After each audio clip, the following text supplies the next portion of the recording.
Theories proven can also be disproved. The scientific community has declared that there is settled science. Try to convince most scientific minds in the medical field to use fractal math and see how far that will get you. Evolutionists discuss how animals adapt to their environments. Now the common misconception is that evolution was the sole cause for our advancement as a species.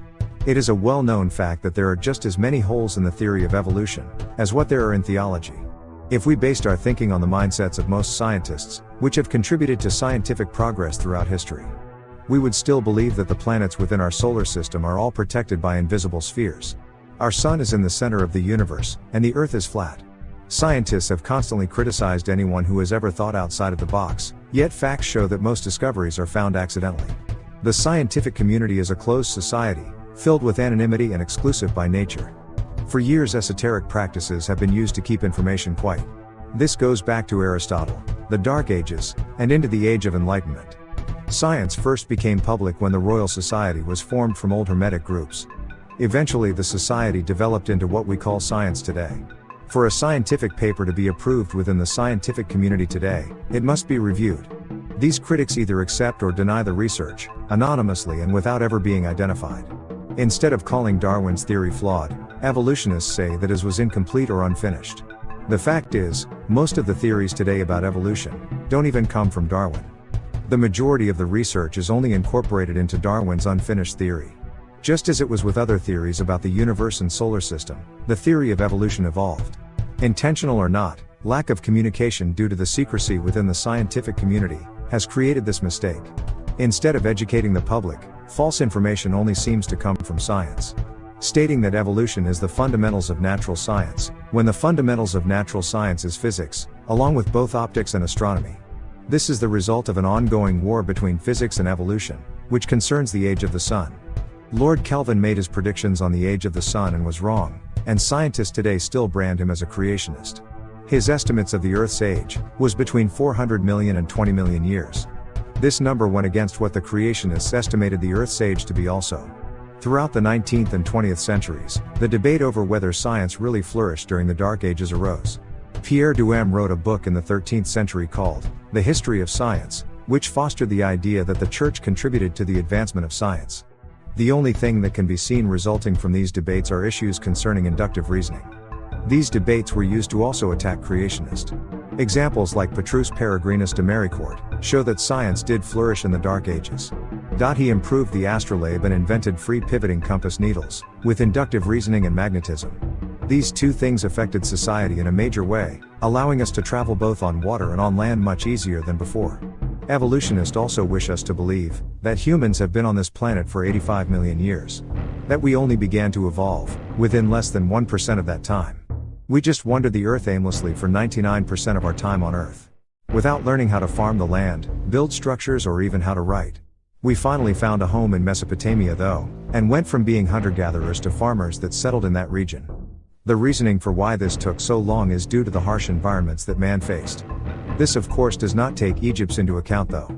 The environment of that region changed from wild forests into a harsh desert, and the Egyptians' culture flourished after these changes. This is not considered as a civilization either. Scientists classify this only as a culture. Civilization began when humans learned how to write, not when we learned to farm and build homes. My findings show that the first culture was the Jiahu in China. Estimated at about 70,400 years ago. Pictographs were found on turtle shells and bones resemble modern script. These symbols were used in ritual practice, and the Jiahu went through a very long period of sign use. These were determinants that classified them as a culture. Other cultures in the region were developing too, and evidence is being presented that show horse riding developed earlier than thought. Archaeologists find burial sites of humans, with European descent and with red hair, all over the world. Found in America, Asia, and along the Silk Trade route, in the Middle East. Even though science differentiates cultures from civilizations, in Mesopotamia, cultures existed long before any civilization. They were influenced by other areas of the world also, according to what evidence is now showing. Ancient pictographs and wall paintings are not signs of writing. Is it odd though that animals seem to have evolved faster than we humans have through selective breeding? Lord Kelvin claimed that the Earth was not old enough to allow evolution to evolve naturally as Darwin suggested. His book, Degrees, in chapter 24 was what he used as his argument. This though was discredited with educated guesses and assumptions. In turn, his critics began learning radiometrics, gravitational collapse, and understanding carbon in the atmosphere. Even though they learned these things, they still could not discredit Kelvin's math, only bring it into controversy. Both Darwin and Kelvin were wrong, but they both contributed to the science we now know. Kelvin did not have the resources available to find out the facts that we now know, even though his math was good. It was eventually found too, that using gravitational collapse and radiometrics produced false evidence as well. We now know about thermal fusion, and those theories are finally put to rest. Though we know so much, Lord Kelvin is still considered the grandfather of quantum mechanics and the laws of thermodynamics. The scientific community seems to have moved away from scientific method to either priori or authority models instead. Most use these methods in order to overcome disagreements. These models are unable to suppress doubts, learned from discovering other societies, both in the present as well as in the past. Supporting the idea that opinions are a matter of taste, comparing perspectives, and what is also agreeable to reason. Authority models are dependent on molds and standards, which are based on a methodology, with specific themes, framework, and ways of thinking that consist of assumptions. Scientific inquiry is a broader array of varied but related ideas that goads and urges. Verbal and exaggerated doubt is fruitless, and the most successful model is scientific method. Purposefully considering itself fallible, but tests, criticizes, corrects and improves itself. In order for someone to learn, he must first want to learn, and proposed conclusions should not hinder inquiries.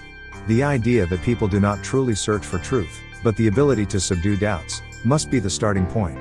Through struggle we submit to truth, for the sake of integrity. Scientists are usually required to archive scientific data, entailing detailed experimental procedures, raw data, statistical analysis and source code. This is used to help further research being done by scientists, as well as engineers, who have found new discoveries. When information is needed, the author can easily find it also. As technology has advanced, science has began to use more models that involve classification, probation, and sentential induction. Quick, easy experiments are now preferred over long observations, regulated by economics and time spent on research.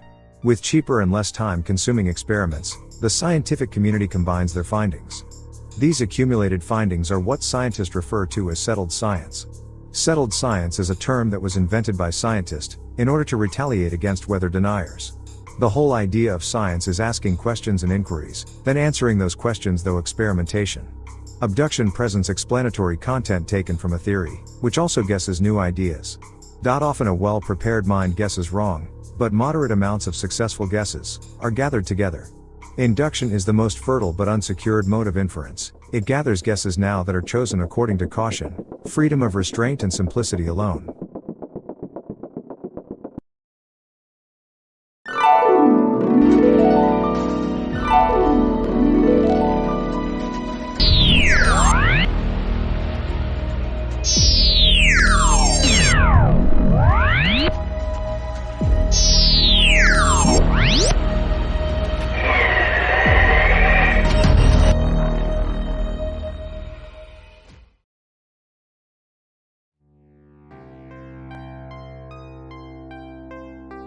Without shame, most people are cowards, filled with greed and vanity, always competing for resources, power and notoriety.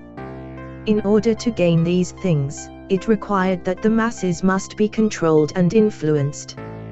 In order to acquire resources, blood has to be spilled and our young have to be sacrificed for the greater good. A life, for the sake of the spring. Blood sacrificed in order for the water to flow. Lotteries created evolved into words like the draft, and our children soon march blindly into death's shadow. This was all done in the name of patriotism. Still, we are told that we must sacrifice our young for the sake of the many, and we do not take a moment to figure it out.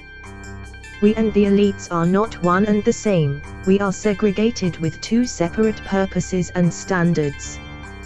The rich enjoy their wealth by manipulation, through standards and symbolism. While exiled in Babylon, the Jewish created their text, in order to retain their identity as God's chosen people. They were living with pagan barbarians, of course, weren't they? People who worshipped gods by laying in their own excrement, yet understood the moon's cycle by the 5th century BC. It is also a wonder how Babylonian ideology found its way into the Talmud and then eventually the Quran. We are placed in positions accordingly.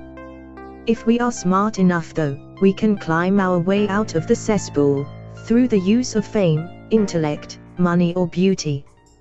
Even then though we may still be called upon to sacrifice ourselves or loved ones for the greater good. The greater good, of course, is a small percent of people who enjoy living in penthouses or in the south of France. It's all about wants and needs, and the object of the game is the rich manipulating the poor in order to gain what they want. Usually by monopolizing resources, then extorting us with laws that we then submit to without disagreement. It is only when laws affect the elites negatively that those laws change. Poor people and their families are nothing more than pawns on a chessboard. Still, the ruling class was gracious while they changed from kings and queens into the elites, changing their persona and status while meeting their growing needs. Building towers that climb above their surroundings, overwhelming us in hypnotic spells of grandeur. We worship the Eiffel Tower, Golden Gate Bridge and even the Twin Towers that fell in recent years. The blood of children is smeared upon the foundations of those structures, but do we care? We placed our vanity at the doorsteps of 2 buildings, while victims still perish today. We send our children off into the darkness, and some don't return. The world is actually overpopulated and some believe that sacrifices have to be made for the greater good. This seems to be a common theme in every issue too. But, what is the greater good though? WHO, the World Health Organization, actually has statistics of how many people are estimated to die within the next 50 years. John found out too, in order for an environmentalist to achieve what they want, carbon levels in the atmosphere need to go down to 165. In 1985, carbon levels were at 225. By the year 2000, levels were down to 185. In order for carbon levels to make it down to 165, the human population has to decrease. With a population of over 7 billion, we cannot achieve a carbon level of 165. In other words, population control is a top priority in geopolitics. To achieve these goals, people must die, and sterilize RTO laws enforced.